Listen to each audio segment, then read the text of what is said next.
shouldn't have come to Maplewood Elementary that Saturday, but with Meet the Teacher Day on Monday, it was my only shot to prep my classroom. The school's a 40-minute drive through flat Midwestern fields. I've taught 4th grade here for 3 years, so the routine's familiar. But something felt off that morning.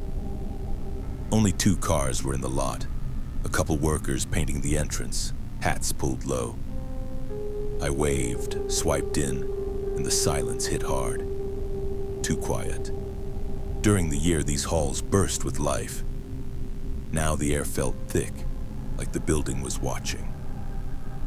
I passed the playground. Sand scattered like someone had been digging, a hoodie under the slide, moldy lunches on picnic tables, flies buzzing.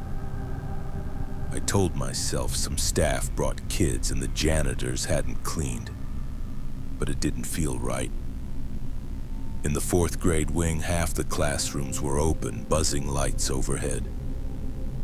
I paused at Mrs. Jensen's, always spotless. Today it was chaos, snapped crayons, overturned chairs, shredded paper. It looked like everyone had fled. The rest of the wing was the same. Mr. Brody's room had cots, sleeping bags, and a sour smell. A chewed-up sneaker peeked from under a cot. My skin crawled. Outside my door, I saw a bulletin board. Our summer adventures with Polaroids dated weekly since May. The first showed kids I knew, happy, painting, eating popsicles. But as weeks passed, smiles faded, clothes turned to rags. Faces grew gaunt. The last row, Tuesday, had 12 kids left, down from 30. Only Mrs. Jensen and Mr. Brody appeared in the photos, standing stiff, waxy-faced. I'd heard nothing about a summer program, let alone one like this. What the hell happened? "Miss Harper," someone shouted. I spun. Ryan Carter, my star student, ran toward me, dirty, bruised, clothes torn, one sneaker missing. He looked like he'd survived a nightmare. "Ryan?" I crouched to his level. "What are you doing here? Where's your mom?"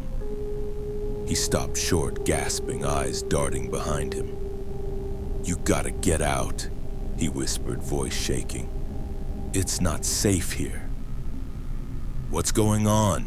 I glanced down the hall, empty but somehow heavier now. "What happened to you?" He leaned closer, smelling like sweat and fear. "They wouldn't let us go. Mrs. Jensen and Mr. Brody, they locked us in the gym for days. No food, no water, just darkness.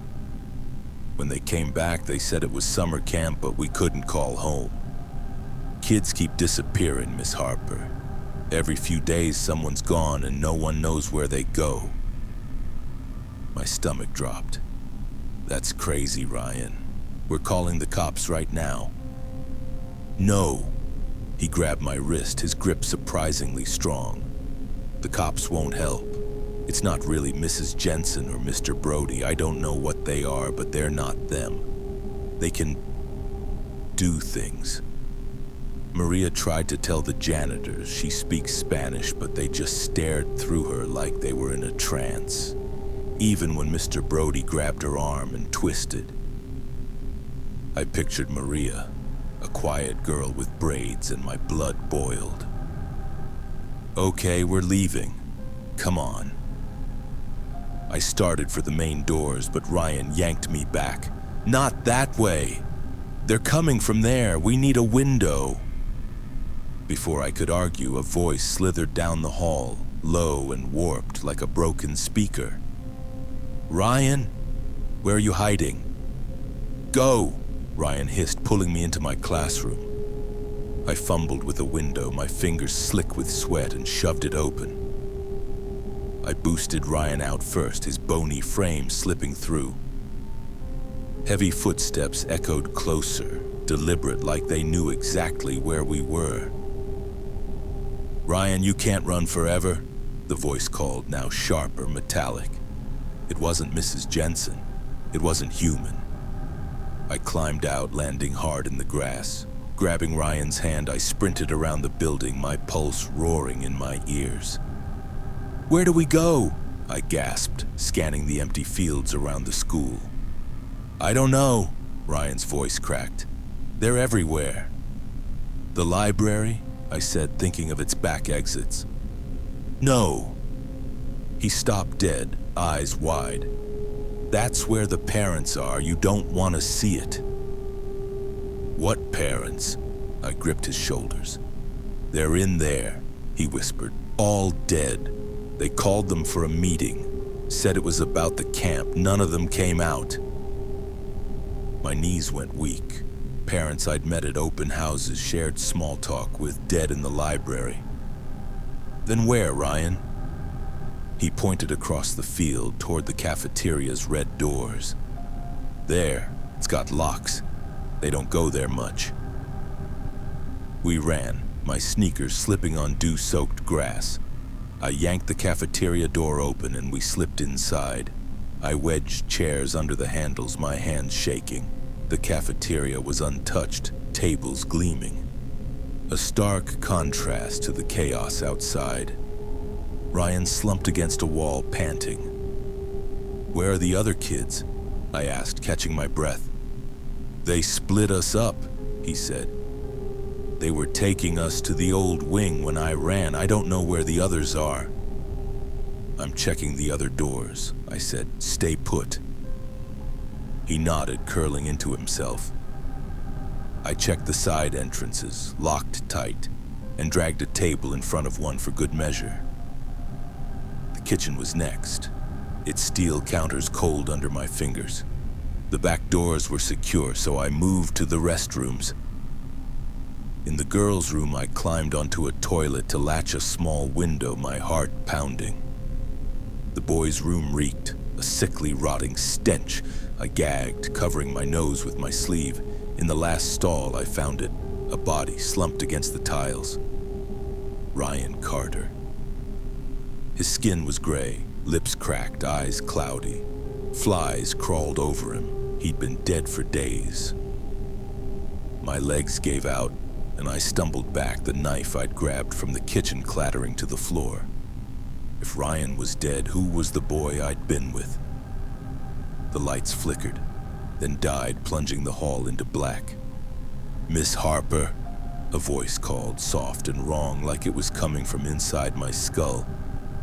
I grabbed the knife and crept to the kitchen, ducking behind a counter. "I know you're here, Miss Harper," the voice sang, closer now, echoing through the walls. Footsteps scraped outside, slow and taunting. I crawled to a storage closet, squeezing in among brooms and canned peas. My phone was at 3%, though I'd charged it that morning. I tried 911 again, whispering, "Maplewood Elementary, please, someone's after us." The operator snapped, "Stop wasting our time," and hung up. I crouched, knife in hand, the fake Ryan's voice looping in my head. Did it know I'd seen the body? I couldn't stay trapped. I needed to find the other kids, figure out what these things were. Then a memory hit, sharp and cold. When I was a student teacher here 10 years back, kids whispered about the old wing, a crumbling annex from the 1920s boarded up after a fire. They said it was cursed, that teachers heard voices, saw shapes in the dark. I'd stayed late once, grading papers, and felt it, a chill like fingers brushing my neck. I'd brushed it off. Now I wasn't so sure. Ryan said the kids were taken to the old wing. Ascending, I slipped out of the closet, gripping the knife. The cafeteria was silent, but the air felt charged, like a storm was coming. I crept to a window, peering out. The fields were empty, but the old wing loomed across the campus, its windows boarded, vines choking the brick. A faint hum, like a distant swarm, came from that direction. I ran, sticking to shadows, the hum growing louder, buzzing in my bones. The old wing's door was ajar, splintered wood dangling. Inside, the air was damp, smelling of rot. A stairwell led down, glowing faintly blue. I descended, the hum now a pulse, vibrating my teeth. At the bottom, a rusted door stood open, blue light spilling out. I stepped inside. The room was massive, its walls slick, pulsing like living flesh. In the center, a machine thrummed, cables burrowing into the floor, glowing with that same blue light. The missing kids stood around it, eyes blank, tendrils of light tethering them to the machine.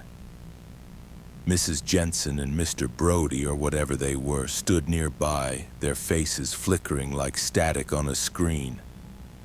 Between them was another Ryan, not the dead one or the fake, but a pale, trembling boy, his real self. "Miss Harper," the Jensen thing said, its voice a hiss. "You shouldn't have come." The Brody thing smiled, teeth too sharp. "You're part of it now." I raised the knife, heart pounding. "Let them go!" "They're ours," Jensen said, feeding the signal. "The world will hear it soon." I lunged, slashing at the cables. Sparks flew and the kids flinched, some blinking awake. The creatures screamed, a sound like tearing metal, and charged. I swung again, cutting tendrils, freeing more kids. Ryan, the real Ryan, stumbled forward, grabbing my arm. "Run!" We bolted up the stairs, the creature's screams echoing. The hum faltered, the blue light dimming. Outside, the kids scattered, some crying, others silent. I kept running, Ryan's hand in mine, until we hit the road. A truck stopped, the driver staring. "What's going on?" "Call the police," I gasped. "Now!" As he dialed, I looked back. The old wing was dark, silent, but in my head the hum lingered faint, waiting.